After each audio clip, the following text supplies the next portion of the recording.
The latest word from the White House could not be more clear. The Pakistani Taliban was behind the botched terrorist attack in Times Square. But now comes a difficult question.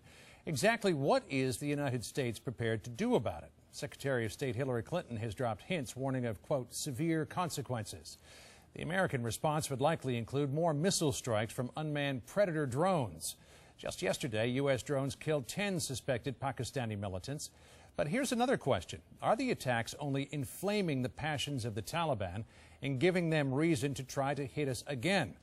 With me now is DailyBeast.com columnist Reza Aslan. He's the author of How to Win a Cosmic War, God, Globalization, and the End of the War on Terror.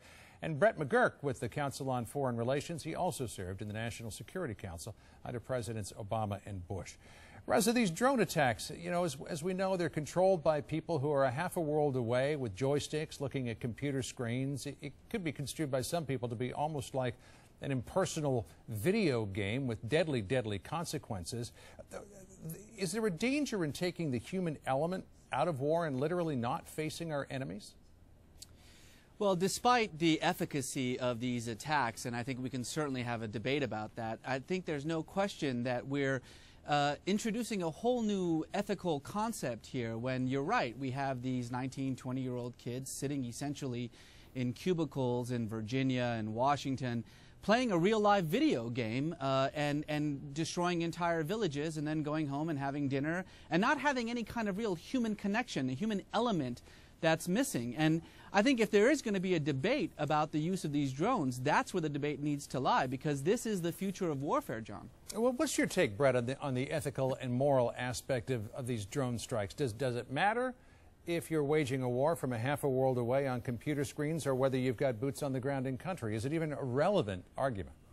Well, the moral, ethical implications, it's a Yale Law School type question to go to your last segment. I went to Columbia Law School and we deal with kind of the concrete problems here. We have a problem before us. Part of Pakistan is ungoverned territory. The Pakistani government is unable to exercise its sovereignty there. We're working with them to build up the capacity and move into North Waziristan. The question is, what do you do in the meantime? We learned in the 90s you can't leave sanctuaries, so therefore, as CIA Director Leon Panetta has said, this is the only game in town. So these strikes are going to continue, but it's very careful that they're done with the best intelligence we can get, limiting civilian casualties, and there's a slippery slope. I mean, if we broaden the target set, then you increase the risk of civilian casualties and you start to lose the population, which is the one thing we don't want to do. Faisal Shahzad, Reza, said that he tried to plant the bomb in Times Square, or planted the bomb and tried to explode the bomb in Times Square, in part at least in response to these drone attacks in Pakistan. When it comes to attacking from afar and trying to take out these Taliban and al-Qaeda positions, does the United States have a responsibility to make sure that we're not breeding more terrorism by using these drones? Well, of course we do, but I mean, this is a complicated issue because Brett's right. We don't have boots on the ground in North Waziristan, and by the way, we're not ever going to have boots on the ground. It's just simply not an option in this region.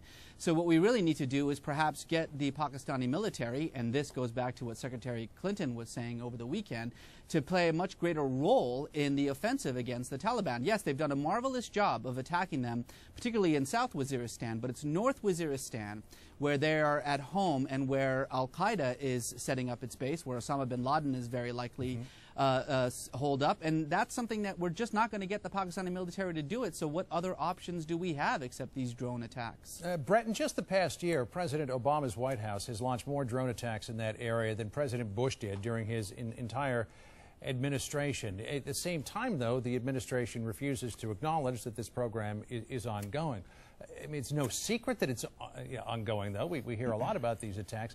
Does the president have a duty to the American people to come out and explain what's going on there, so if somebody does set a bomb in Times Square, they know what the context of it is? Well, yeah, there's a little bit of a kabuki when it comes to this issue. I would say it's important to understand the longer-term campaign plan we have here. President Karzai's here this week in Washington. A Pakistani delegation was here about a month ago. We are working to build up the Afghan capacity. That's what the surge is about.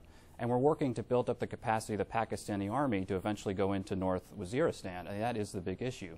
But you talk about civilian casualties. The Pakistani Taliban has killed nearly 3,000 Pakistani civilians over the course of last year. So there's a new desire among the Pakistanis to go into this area. And it is important to get to your question for the President, the administration. They started to do this to explain the longer-term campaign here. In terms of the moral, legal, ethical implications, interestingly, Harold Koh, the legal advisor at the State Department, came out and defended drone strikes. He said, not only do we have the legal authority, we also have the responsibility to take action in these parts, these ungoverned spaces, where we know groups are plotting attacks against our troops in Afghanistan, our Pakistani allies, and here at home. All right, Brett McGurk, Reza Aslan, thanks for joining us tonight. Really appreciate hearing your perspective on all this. Thank you. You're welcome. Coming up.